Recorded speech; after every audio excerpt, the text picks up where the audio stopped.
He was like, don't you think this is just going to be a trend that will die out? I said, absolutely not. I think like there will be little micro trends within this that happen and go up and down. But we're not going to wake up one day and be like, you know what we should go back to is mass manufactured, chemically engineered, boxed cocktails. Like that was the day. Like, you know, the 70s and 80s, that was our peak. Like we'll appreciate the novelty, but we're never going to, you know, we're not going to go back to be like, you know what we need to eat more of?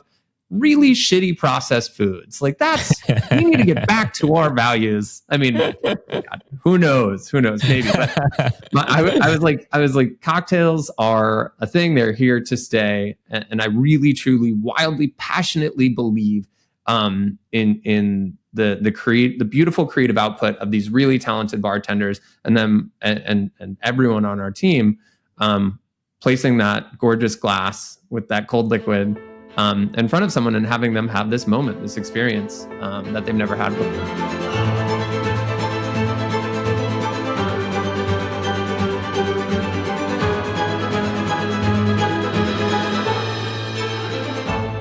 David Kaplan grew up watching the bar from the other side of the restaurant. His parents loved to go out and eat, and David remembers being transfixed when he'd walk into a restaurant, not by the dining room, but by the amber glow, the Technicolor bottles, the energy that was just different at the bar. He couldn't name what he was drawn to exactly. He just knew he wanted to be near it. Fast forward, and it's New Year's Eve in 2006, and David has just opened Death&Co in the East Village of New York.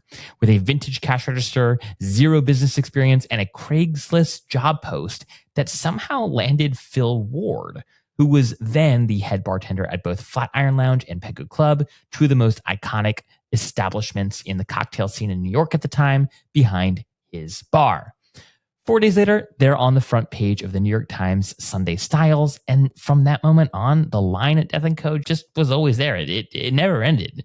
Nearly 20 years later, Death&Co is still in the same East Village address, but David has been building something much larger around it. A consulting company, a community of 5,000 investors, a parent company called Gin and Luck, and now Midnight Auteur Hotels, whose first property, Municipal Grand in Savannah, is already becoming the kind of place locals point to when they're walking by with their friends as the it place in town. In this conversation, David traces the whole arc.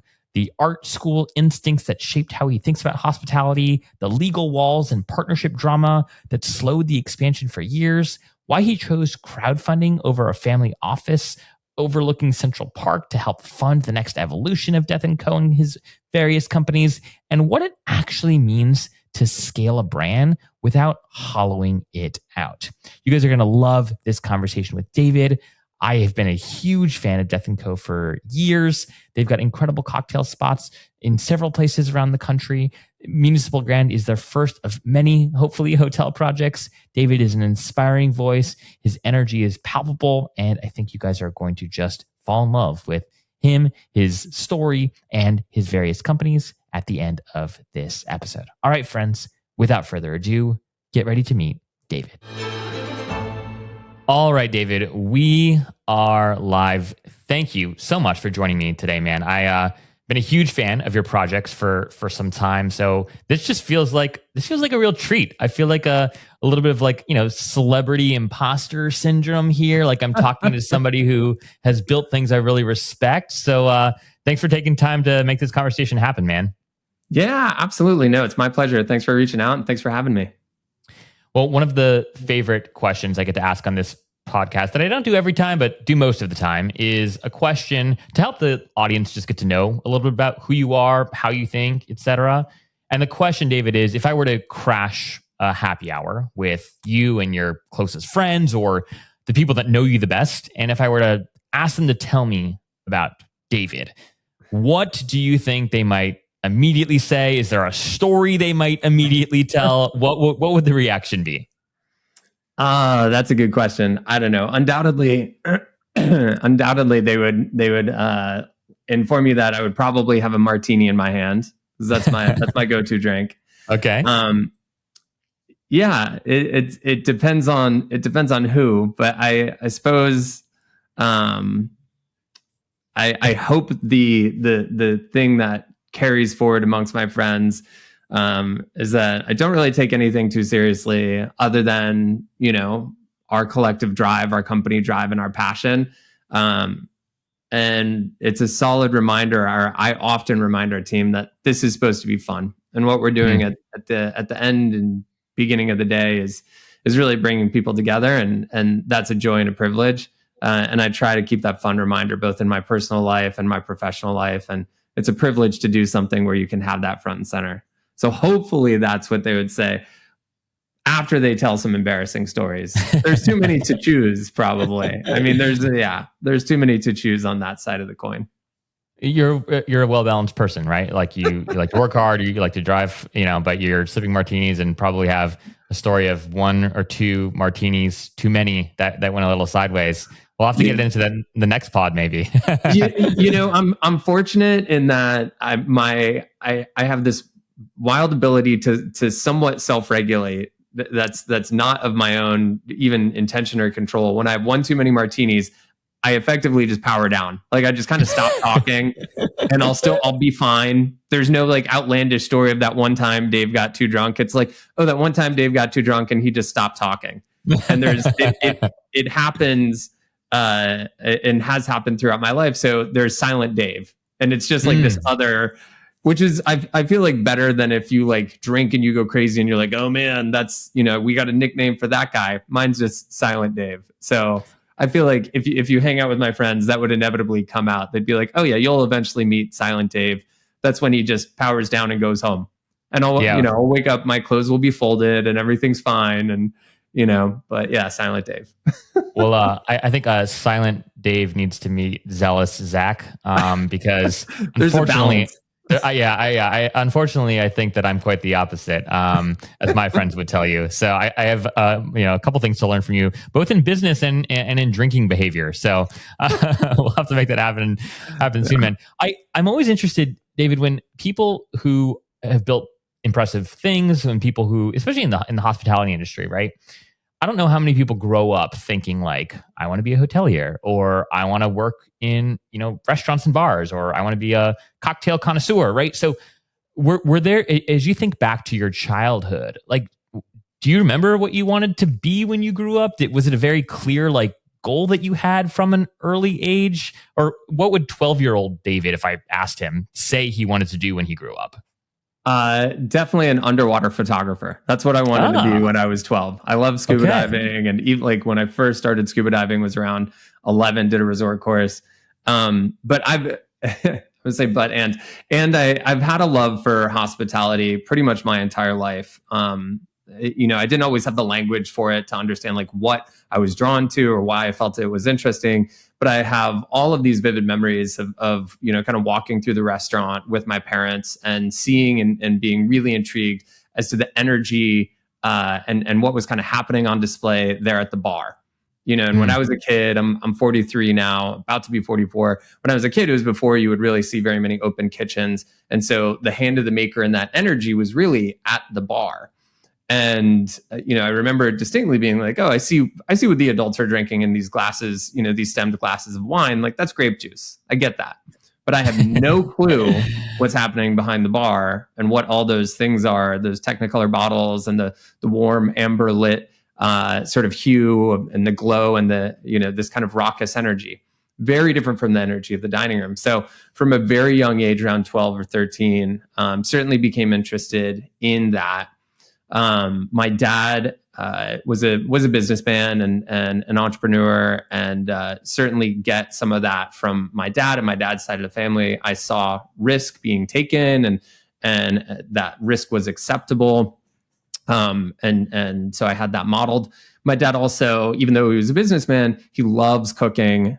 Both my parents do. They love cooking. They love hosting. And my dad really thought that working in restaurants, he's not very interested in bars, doesn't really drink, but working in restaurants was a great way to build character. So he was always very encouraging of working in hospitality. And I think he wished he was a chef. I think that was kind of his lost dream he never pursued and was really his lifelong hobby.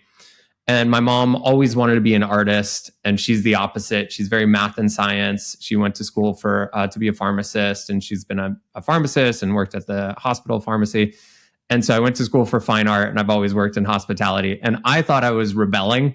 I'm like covered with tattoos everywhere, and had like big earrings, and had a motorcycle. I thought I was rebelling. Meanwhile, I was like living out my parents', sort of Psych 101 alter lives that they never got to pursue.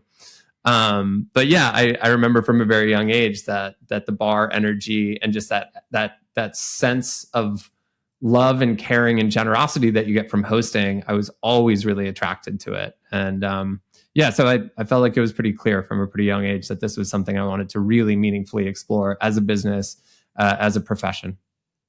Do you remember, as you got a little older, being more pulled to the hospitality, the human element, or like the art and science of crafting cocktails? Like, I think the best bartenders in the world, the best hospitality entrepreneurs in the world can do both, right? Very, very well.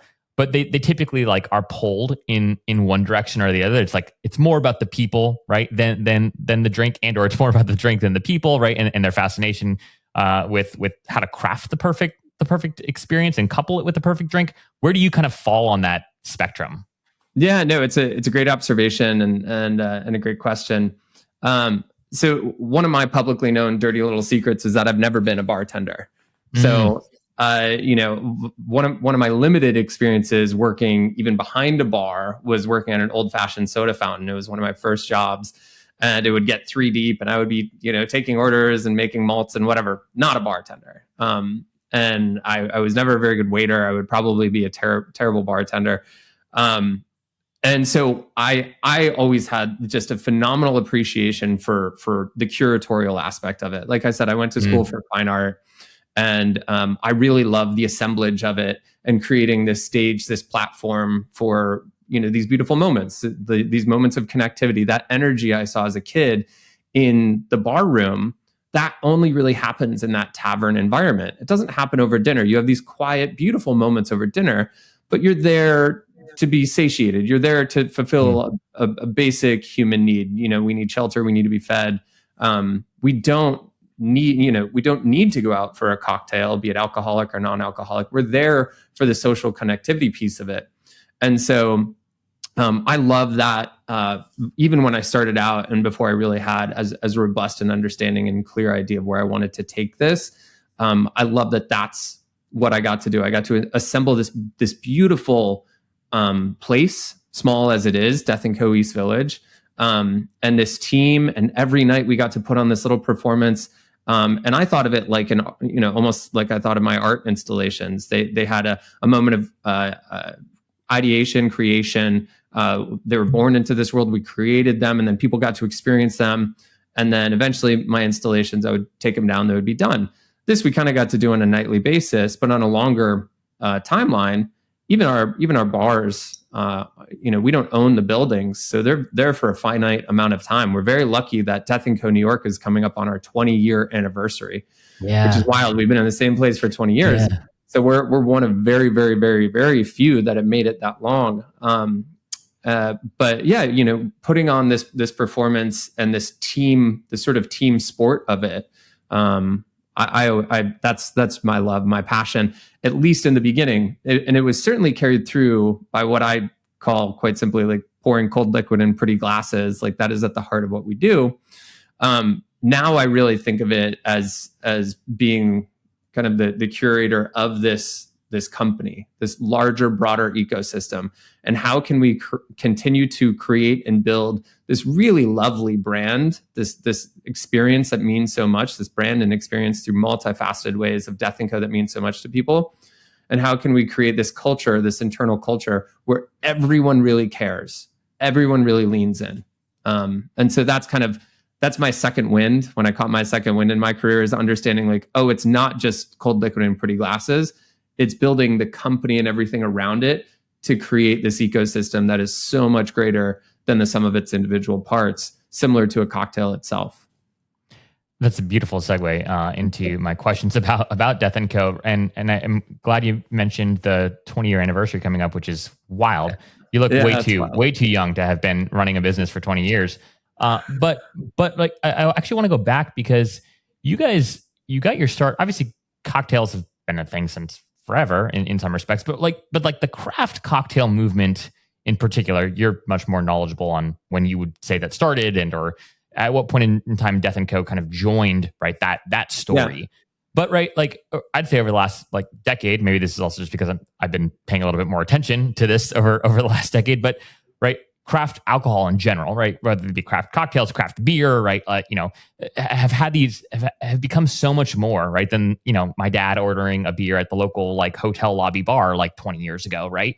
They've become integral into society, into pop culture, right, into just how we engage. Meeting up with friends on like a Tuesday night for like a cocktail that's going to cost $25, like did not happen, right? 15 years ago, right? At least for kind of maybe the general public, happens way more today than it did then.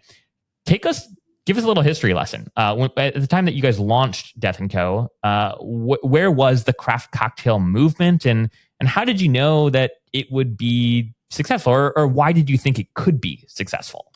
Yeah, absolutely. So we opened Death&Co New Year's Eve, 2006, 2007. And so there was a strong, very limited, but strong cocktail foundation in New York, certainly in some other cities around the world, most notably London. London and New York were really the hubs.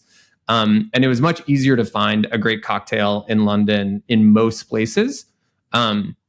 But I would argue that New York had the better cocktail bars. And there was only a few. There was a very small handful. There was Flatiron Lounge, there was Pegu Club, and then there was all of Sasha Petrosky's spots. Milk and Honey, the most famous of all of them. But he had East Side Company Bar, White Star. He had about 5 at the time. He really he had quite a number. Little Branch, and they were all exceptional. Like you would walk in there and you would be like, this is something. My love for it came quite a bit earlier. As I said, I've always been fascinated with spirits, fascinated with the idea of cocktails. And as it started to become a thing, I was always very hungry to consume any book, any literature at all that sort of validated this kernel of an idea that there was something more there.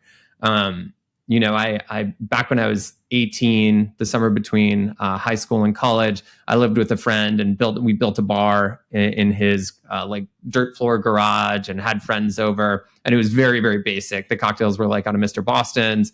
I built another sort of like L-shaped bar in this house that I actually sort of bought and refinished up in Rochester in college. And same thing, would just like play around, tinker around, nothing really of note, nothing really good. But I was interested, and I loved food growing up in my family.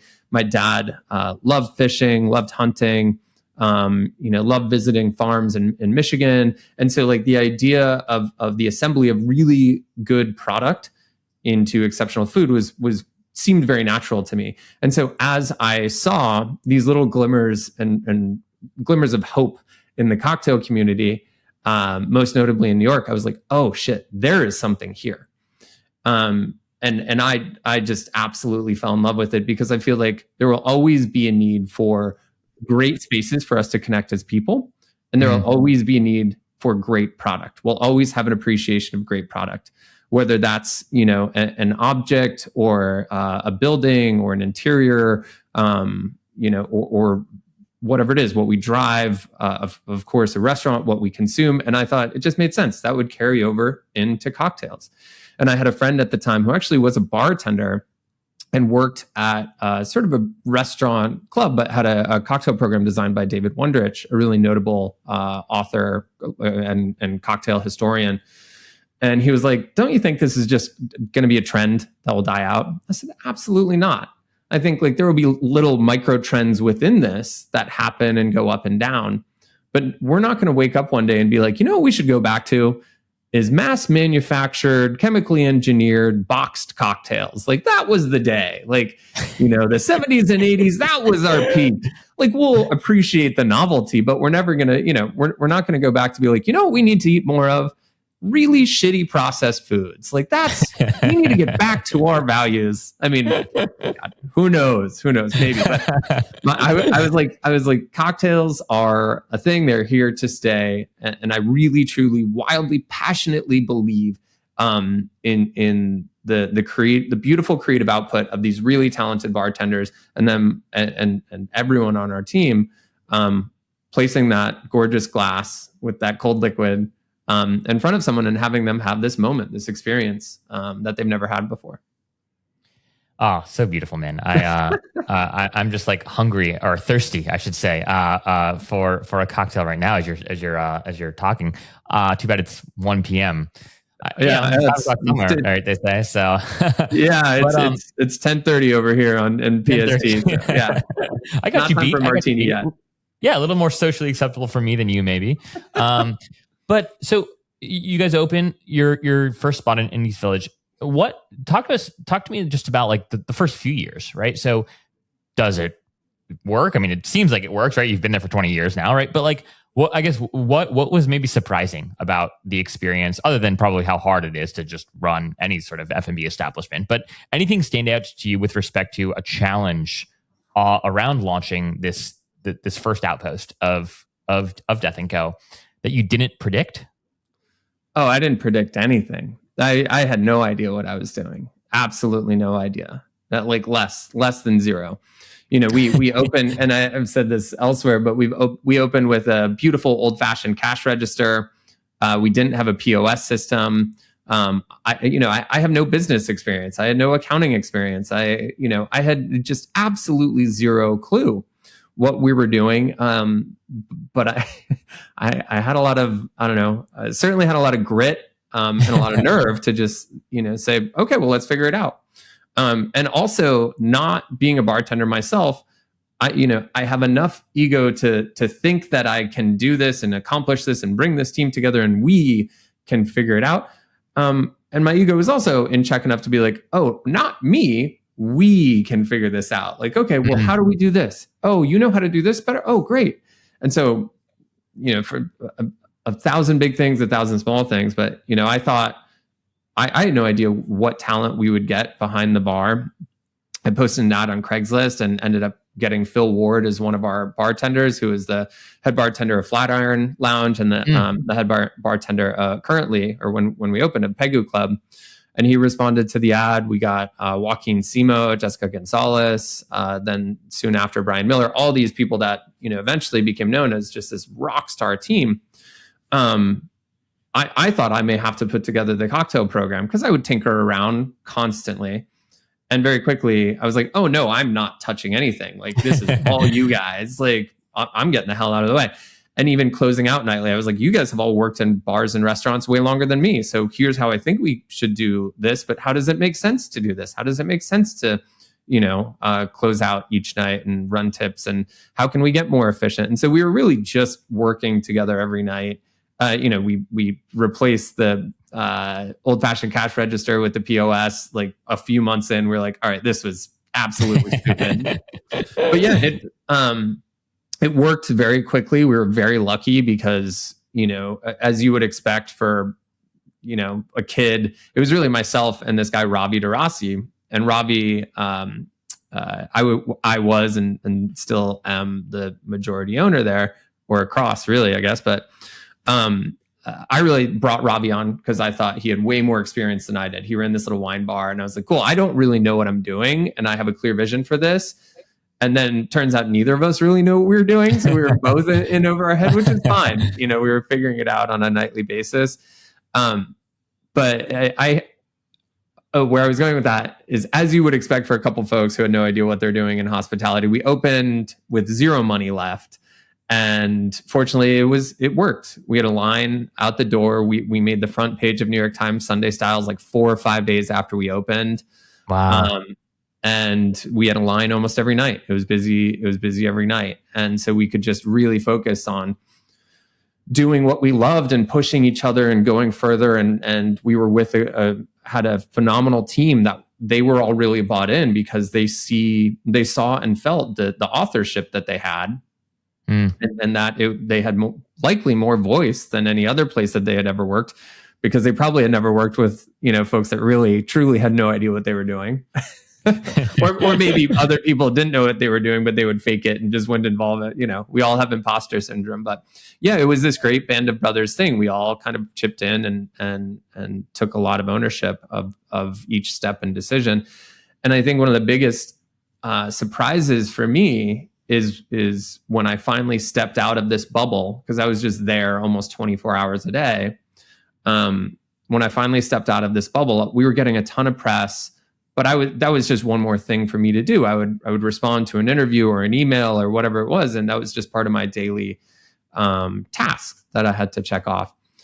But I remember distinctly when I went to a little dive bar around the corner with a friend of mine, and he introduced me to just the dive bar bartender that was bartending, and said, "Oh, this is Dave, my buddy Dave. He owns Death&Co around the corner," and like everything stopped, and they were like, "Oh." And they were so excited. And even these bartenders that worked at this like neighborhood dive bar were like, that is something. And I was like, oh shit. Wow. Oh, wow. Something's here. Like people are excited about this thing. Yeah. And that was kind of the first time I kind of, I don't know, felt like the groundhog, like looked out. I was like, do I see my shadow? What's going on? I mean, yeah, it's one thing to get, New York Times cred. It's another thing to get street cred, right? And that's all the more valuable in many respects than a fleeting story, right? That's remarkable. On that note, like, it's one thing, right, to be able to have a successful cocktail bar. It's another thing to be able to like open a second location and then a third, right? And then you guys have built this whole brand, right, around Death&Co. And I want to talk about how this translates to hotels and your guys' latest venture in a minute here. But talk to us about the natural progression, or at what point did you realize, hey, this is bigger than New York, right? This is bigger than a awesome, beautiful, curated, singular spot. And at what point did Death&Co really feel like it was a brand that maybe had outgrown just the East Village? Yeah. Gosh, it's a good question. Going through it, it felt so nonlinear. I do remember very distinctly that just a few months in, we did an event it was like the first year in, or maybe it was year two, we did an event for Manhattan Cocktail Classic, which was sort of a short-lived, really, really fun festival. It's too bad that it kind of went away, but we hosted some folks. It was a daytime thing. I spoke. People were asking questions, and someone said, "When are you coming out with a book?" And I was like, I don't even know how to tie my shoes, let alone walk. Yeah, like I can't do anything. We barely know how to run this business. But it was very clear that the customer perception was different, and there was an expectation or a hunger, a want from folks for us to do more. And so the book was a really exciting, giant step forward for us. I will say on the kind of granular, nonlinear path, I had the one primary business partner in Ravi. I had another minority partner who stayed on. He was the guy that we bought the business from. And when I looked at the legal structure that I had with them, it didn't really leave much of any pathway for me to move forward and expand the brand without having them on board in really complicated ways that didn't give me a lot of, easy way to navigate. And so had to go back and renegotiate, and that hit a wall for some silly reasons outside of any of the three of us. One partner's brother is a lawyer and was really getting in the mix, and just was kind of whispering in one of the partner's ears that, like, "Oh, Dave's trying to screw you over. Dave's trying to screw you over." And I was like, I'm just trying for us to all move forward and do something. Yeah. We're all very close now. In fact, that partner's on our board. Like, anyway, it's all good. But for a long time, it was just dead ends and walls, and so the way that we move forward, or the way that I move forward, Alex Day came on board as a bartender. We became fast friends. We have a ton in common. We formed a consulting company together. And I had the really simple idea, like, I would love to get better at this. I want to continue to do this for as long as I can imagine. And I don't really know what I'm doing yet. And I would love other people to pay me / pay us, Alex and I, so that we can get better at this thing versus like going back and going to grad school, whatever. I was like, let's just get, a great street education here. And so that's what we did. We created Proprietors LLC. We opened up more than 50 projects for folks all over the world.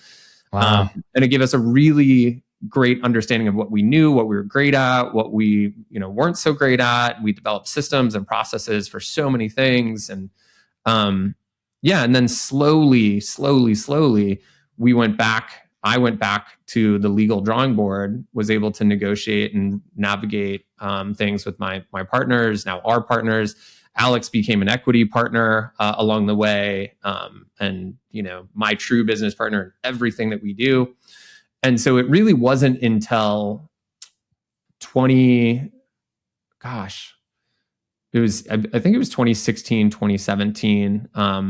It was around even earlier though, like 2012, 2014, somewhere in there, before the book, where I started mapping out and just sketching out what this could look like, where it could go, what the Death&Co values are, and how to really try to capture lightning in a bottle and what it would look like, not to replicate it, but to carry it forward and evolve it and show different facets of it from city to city is really kind of how I started thinking about it. So it was a slow, non-linear path that now I can look back and be like, well, this happened and we've created timelines and all that stuff. But I think the key to growing anything is just waking up and producing. Like we produce so much content. We are always moving. We're always creating. And we're always working to improve everything that we do. And I always say, like, you just wake up and you do the hard thing. Whatever it is, you just do something hard. Tomorrow it gets a little easier. I remember we've opened multiple businesses, multiple bars that were in partnership or that we have since closed before we started Gin and Luck, which we started in 2018. And I was terrified of raising money. I was an art school kid. Like I'm not fluent in that space. So I was terrified of raising money. I never felt very good at it. And it was a big deal if I could raise 50 or 100 or 150 grand for a project that we did. Usually the partners that we had would raise most of the money and they would handle a lot of the back end. I was like, oh, I'm not a businessman. And so I had to overcome that imposter syndrome and that fear and be like, oh, actually, I'm really comfortable and can be quite fluent in this. I mean, now I've raised, I think, over $18 million for Gin and Luck over the past 7 years. And wow. I'm like, oh, I can raise money. It's not easy, but like I'm so fluent in the thing that I once thought was the hardest thing in the world. So yeah, you wake up, you do the hard thing. And didn't you launch some like crowdfunding campaign or something? Because I feel like that might have been like it might have even been the first time I heard about Death&Co. Yeah. It was through you guys had some, it was like, if I remember the Instagram reel or wherever I saw it, it's something like own a piece of the world's best cocktail brand or the most inspired cocktail brand or something like that. And it was, I just remember thinking, wait, what? Like what? I can invest in like this company called Death&Co? Like, how does this work? And I had seen things like this, be done when folks were launching a new hotel project or, a lot of my friends who've started into the short-term rental space and have now built their own hotels, got really good at crowdfunding. And so I'd seen that done, but I hadn't seen something quite like this done. What's the kind of quick story there? And like, why did you guys do it? And what happened with it? Yeah, I'll try to be quick. I never give quick answers, I feel like. So, I had this vision for the company that we wanted to build. And I wanted to make a consolidated sort of national company because I felt like it de-risked hospitality investing. So owning, a sizable amount of a bar in New Orleans, you're like, well, seasonal and like things can happen, fire, flood, whatever it is, like things can go up and down. But if you own a piece of a company, a national hospitality company, I thought that made more sense to me. So I knew Alex and I knew we wanted to build this company, Gin and Luck, so the Umbrella Co.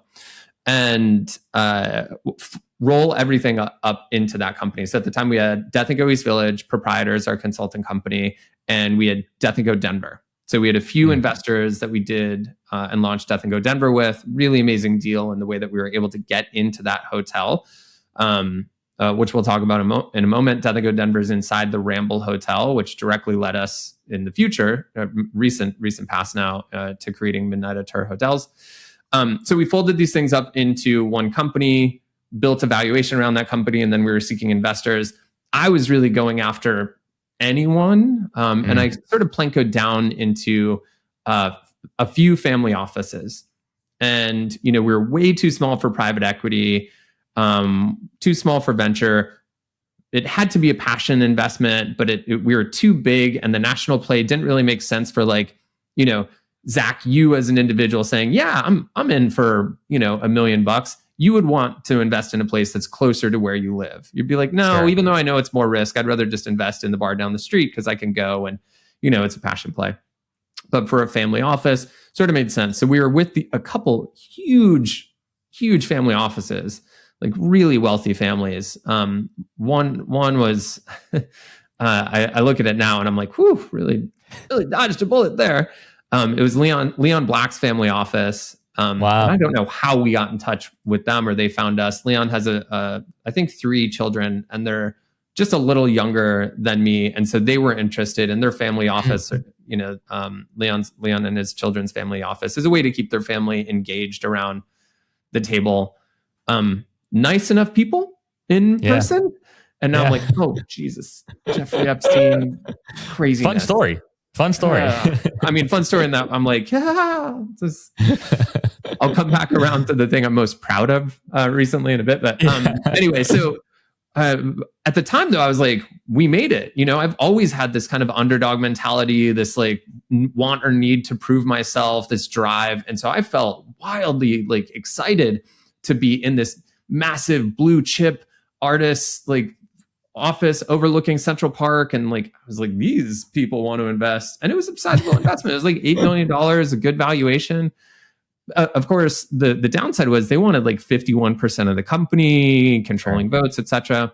So I was getting cold feet. They were sort of slowing down, and I think they were getting cold feet too. And around that time, someone said, "Hey, I have this company that I know, Seed Invest. It's this crowdfunding platform, and they're really interested in Death&Co. Most people apply, but they go after a few deals that they would like to host on their platform. Would you be interested? Can they send you a term sheet? Do you want to take a meeting?" And I was like, sure. So it was such opposite ends of the spectrum. Wow. So I was going from crazy office overlooking Central Park to this open floor plan, all young folks, super type A, kind of a tech company vibe down in Soho.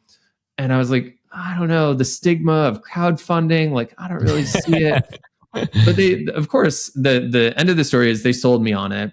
It so closely aligns with who we are and our values. I was terrified, but I loved that we had to be open book with the world. We had to put our intentions out there.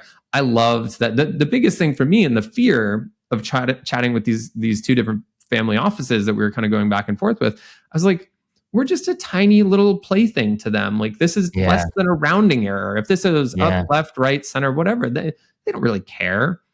And they're not the reason why we're here today. And Death&Co, topic for another time, but it has this kind of crazy, barely survived story with the community board and liquor licensing and this whole saga that we went through. I was like, the only reason we survived that time is because our regulars, our fans, followers, regulars showed up day after day after day, and we stayed busy. So I fell in love with what crowdfunding was, and that's how we've raised 100% of our money to date. That $18 million number, we've raised all of that. We are essentially like a co-op. We are a community-owned organization. We have no private equity. We have no venture. We have no it's no crazy institutional investment. And some people kind of say, "Oh, well, why don't you have them?" I'm like, every single one, and I'll circle back to something I sort of made mention of. Every single person that we now work with, including 100% of our investors, or at least those that I've had any communication with, I'm excited to pick up the phone. I genuinely, really, really care for all of our landlords, our capital partner in Savannah. Every investor we have, we have this wildly engaged community. They are ambassadors of our brand, and they are just fans. Every person that works with us, for us, around us, I am excited to be in the trenches and to do this really hard thing with them.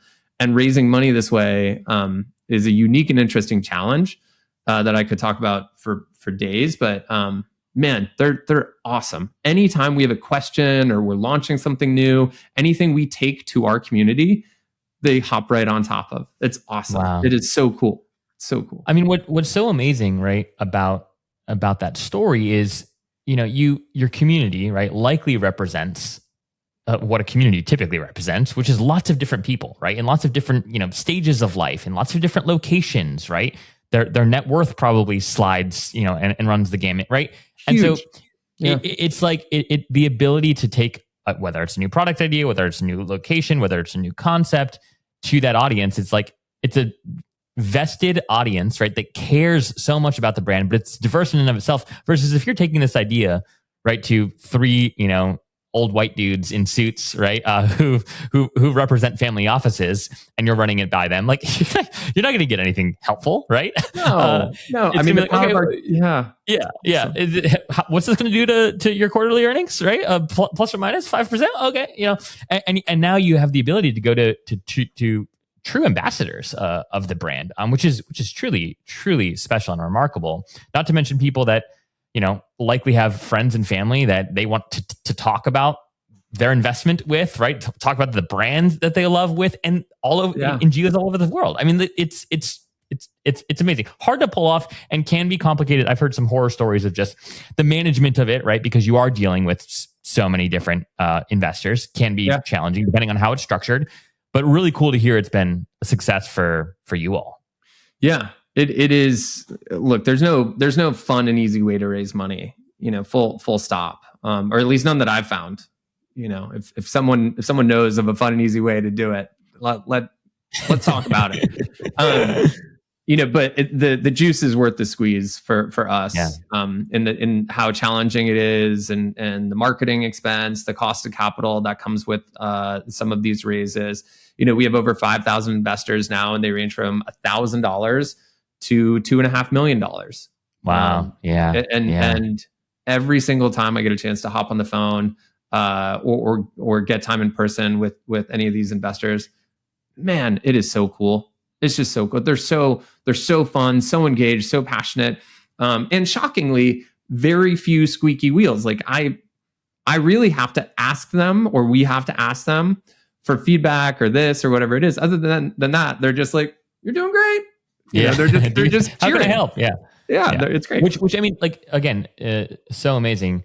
I also think that there is just something about, right, these opportunities where I know a lot of friends who have hotels and or who work for companies that own multiple hotels and or are building hotels themselves, and there is just something like, I don't know if it's just sexier about being able to say, "Hey, I am an investor in something like a physical brand," right?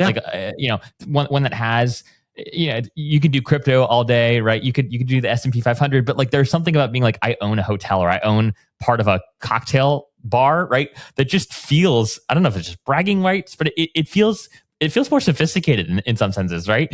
Anyone can buy like Meta stock, right? But owning a little part of Death&Co or your hotel brand, Midnight Tour, like it's a story that people want to share. I think everyone wants to own a hotel, as my friend Edwin Kramer would say. Like there is just something really, really moving about that. So smart play. I do want to transition, and I want to talk about your hotel company, because we could talk about Death&Co, all day. Yeah, talk to me about, right, like the moment where, I mean, so it sounds like Gin and Luck, right, was strategic, and you guys realizing, hey, we've got this consulting company now, we've got Death&Co. We'll probably launch other projects in the future. So Gin and Luck become the parent company here. When do you start seriously considering hotels? Like, what's the story there? Because it's a whole different ball game, right? As I'm sure you now know.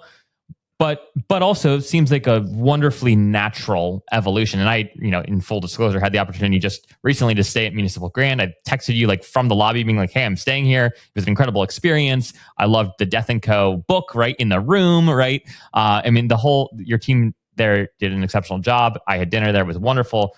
So the experience from a guest perspective, you guys nailed it, right? I know it's still relatively early days, I believe. So, Yeah. but tell us a story about Midnight Auteur. Where did the idea come from, and what's the state of the business today?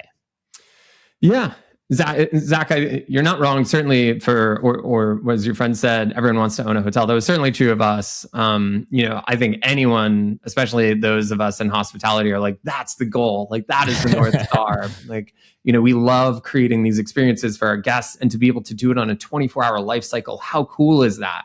These special moments that we're able to create where people join us at Death&Co. They have their first date. They propose to their partner there. Like, these special things, friends get together every time they see each other, and we're that place. You amplify it in a hotel, right? Like, there's so many memorable experiences.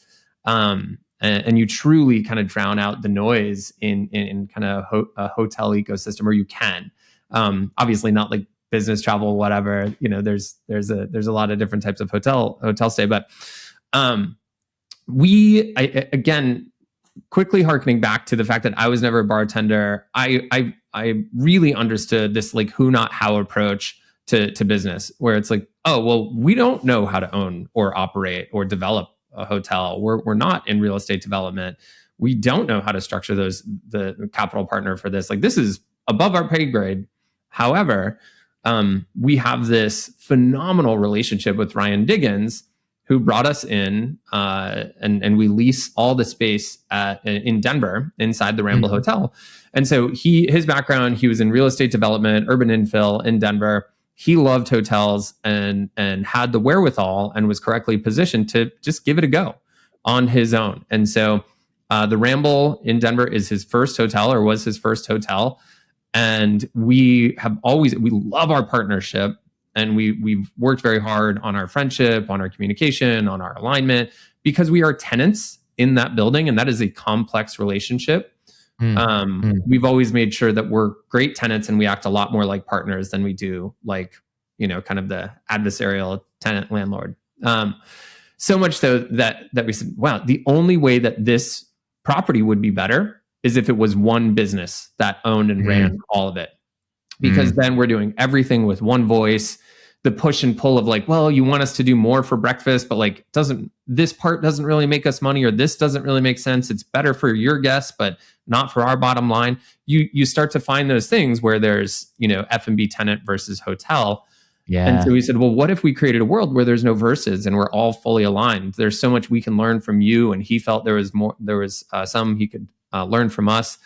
And it's just a really meaningful relationship in our lives. So Ryan, Alex, and myself set out, and we were. It had a few start and stops, and it was surprisingly. At one point, Ryan was like, "No, I have kids. I think I want to simplify my life and just make sure everything I do is here in Denver." And then through COVID, I think he kind of like did some introspection and was like thinking around. He's like, I really want to give this a go.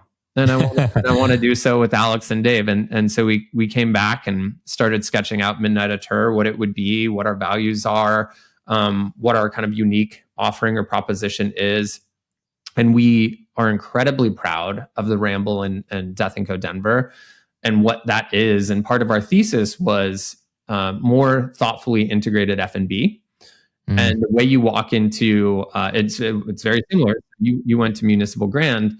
The way you walk into Municipal Grand, and the restaurant is the entirety of the lobby. Like, you walk into this energy, and you need a particular that relates to the architecture and layout in and of itself. It can't be sort of segmented or bifurcated like most hotels are. You walk in, and this little lobby area is just the check-in and some seating if you're waiting to check in or stash your bags. And then you go over there, and that's the restaurant, but it's not usually too busy because it's just there to service the hotel guests. And then, you go across and on and on. We wanted something that really felt like it was there as a community hub. It was open to the street and to the corner, and had this inflow and outflow of energy. But you walk in and you get the vibe as you're checking in. And so we were very fortunate after years of kind of sketching out what this looked like, we were very active in biz dev and outreach. We're very fortunate to stumble upon this opportunity in Savannah. We have an 11-question viability checklist where everything has to be an emphatic yes for it to make sense and for us to move forward. We love the Savannah market. It's a little different from our core thesis. Originally, we really wanted to replicate what we did in Denver in both urban and leisure. And of course, Savannah is much, much, much more leisure. And so, to be honest, Zach, that was a pretty healthy learning curve for us over the past year. Some things we took for granted and how quickly we would be able to scale occupancy, we weren't able to do there. And we really had to develop a new strategy specific for leisure markets. And so that's been a really unique learning. However, everything else, we were lucky in that we directly applied our learnings from Death&Co and from the Ramble, and it's gone really well.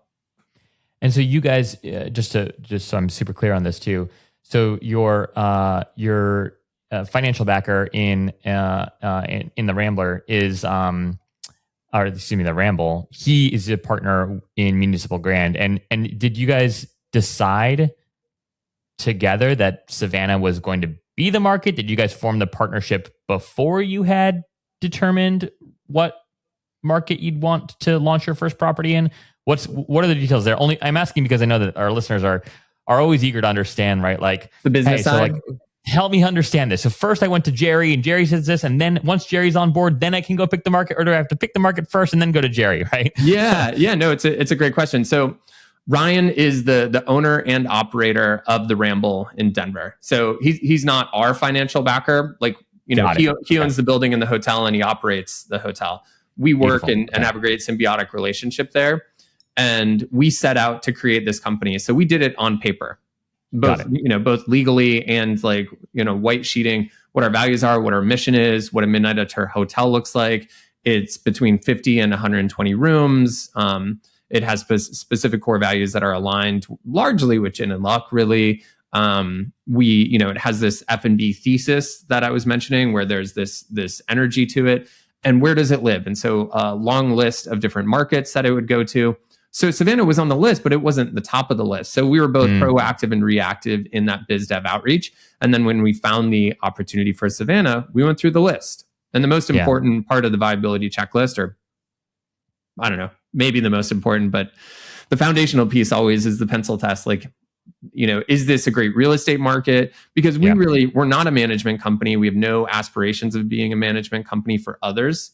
We have the management company, Midnight Auteur Hotels, to manage the real estate assets that we have co-ownership in.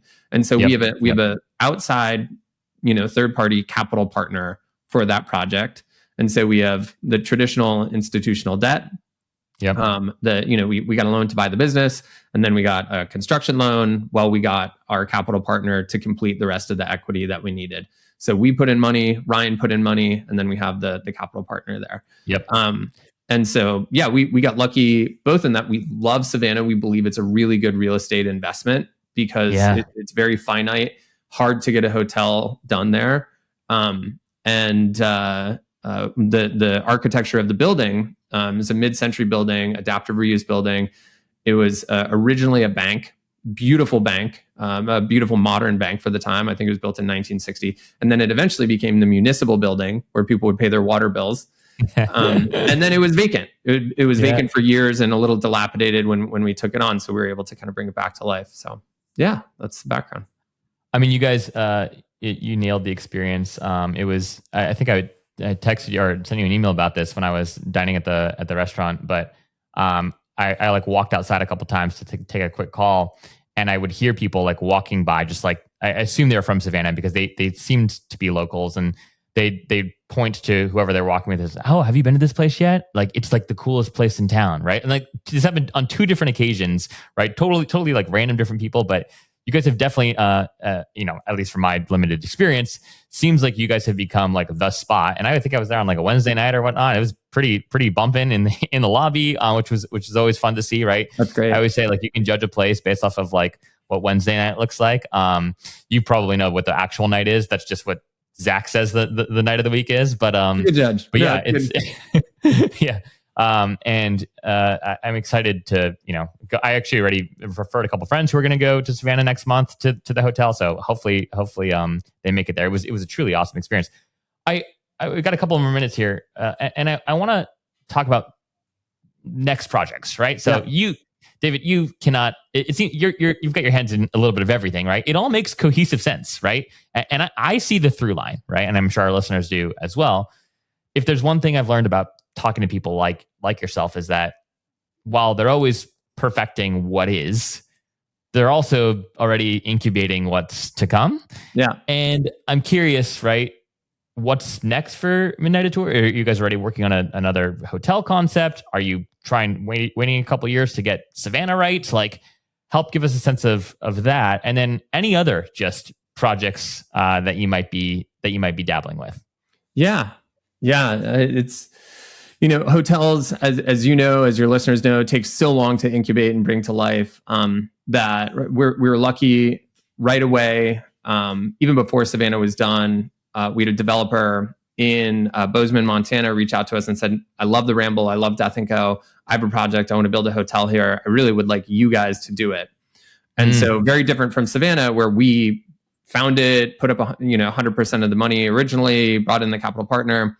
This we're brought in as the management company. However, we have a ton of ownership and rights within that, and then we also have the opportunity to invest in the building as well. Like I said, we're not interested in just being like a turnkey management company for people and their visions. We want to bring our vision to life. Yeah. And if there are developers that are interested in that and want us to execute, then we're excited about that. Any way to kind of bring a hotel to life is worth pursuing, because they're so challenging to do. So that's happening in Bozeman. Wow. He's putting together the cap stack there, the capital for the project, and so there's still a possibility. The design is done, city approval is done, and so we're kind of just holding our breath, crossing our fingers that he's able to pull the capital together, so that project will then push ahead and move forward. In the meantime, we're working with our capital partner in Savannah. We have a great relationship with them. Alex and I on the Gin and Lux side worked with them previously. They brought us into a hotel that they were doing. They needed an F&B solution for. We kind of reconcepted, opened that project with them, and then they sold the building. And we got kind of a kill fee to exit the project, which was the goal, which was great. So anyway, we have a long-standing relationship with them. We're looking at a project in Boulder, and just navigating city approval there in Boulder. And so that's a little different. Yet again, kind of a third way to bring a hotel to life. So we're in lockstep with the capital partner from day one instead of us finding it. So that's really exciting. Of course, none of those are locked in, but those are the two. And then we're always looking for new projects. We really love and believe in the capital partner that we have. I think they're great for us in this stage of growth. In the future, we are looking, I think the eventual goal is always to sell, or at least for us, I think, to sell and then be part of a larger ecosystem by which we can grow a little faster. You just need so much firepower, so much capital to be able to do this efficiently. So once we get to 3, 4, 5 properties, I think we'll likely find ourselves selling and then being part of a different ecosystem. The goal is to stay on and then be able to continue to grow Midnight Auteur and the footprint there, because the creative execution and direction and then the operations and the continued refinement of these ecosystems is so rewarding, is so fun. And then separately, that is the track and the plan for Death&Co. We're opening Death&Co Seattle this year. I was going to ask. I was like, when is the project coming to Seattle? Your backyard? This year, just a few months. So we're a few months away from Death&Co Seattle. I'll likely do a larger round in about 12 to 18 months, and then really stack the next 2 to 3 years with projects. 3 to 5 projects a year is the goal on the Death&Co and Close Company side, largely focusing in the US. And then the goal is to sell Gin and Luck as a collective ecosystem, either with the hotel piece broken out or within, sell to a strategic. That's That's the vision. Wow. And hopefully stick around at least for a number of years to continue to guide and run it. But I think selling to a strategic company versus private equity will give it a really long and healthy road. There's one that we've been in talks with, and the organization has been around for more than 100 years. And so to have stewards like that and capital behind it, I think that gives our ecosystem the longevity that I've always envisioned for it. Yeah. Oh my gosh, dude. Well, that's amazing. You're an animal. I love it. It's truly impressive. And you can tell, right? I think the hardest thing for people to do is like scale without losing like the soul, right? Or what it was that made the place special. And you can't, the founders, right? The original visionaries can't, be at every location all the time, monitoring how every drink is made or how every bed is made and whatnot. And you obviously have to find the right talent and the right people to nurture these places to become stewards in and of themselves when the core visionaries can't be there. And it is so hard to do. It's so hard to scale without kind of like losing soul. But what's so interesting about your guys' approach is, you started with beautiful cocktail bar, right, in the East Village, and now we're talking about hotels, right, in Savannah and Bozeman and beyond, and you've tackled the hospitality business in kind of an alternative way from most of perfecting like the small, right, and the core part of I think why people love hospitality, which is bringing people together, a shared drink, a shared meal with a friend or your partner, whatever it might be. And you nailed that, right? And then you've just stacked. It seems like very intentionally and thoughtfully, and with a discerning mind. And now you're at this point in time where it's kind of like, okay, got the pieces together. Now we can scale. So I imagine it's a very exciting time for you all, and I'm super impressed by what you guys have built. I know so many of my friends are huge Death&Co fans. I'm now I think the first in my group, a Municipal Grand fan. So United Tour fan. So I'm being sure to tell everyone about it. But thank you for all the work you've done. Thanks for how you've led your team. You guys have incredible, reviews, and I know that people really love working with you all. So appreciate you. Appreciate your stewardship. Best of luck in the future, man. And thanks for coming on and sharing a little bit of your story with us today. Yeah, Zach, this was an absolute pleasure. Thanks for seeking out these experiences. Thanks for being such a champion of great places and great experiences and great people and shining a spotlight on them, on us, and giving me the time. Really appreciate it. It's been a blast.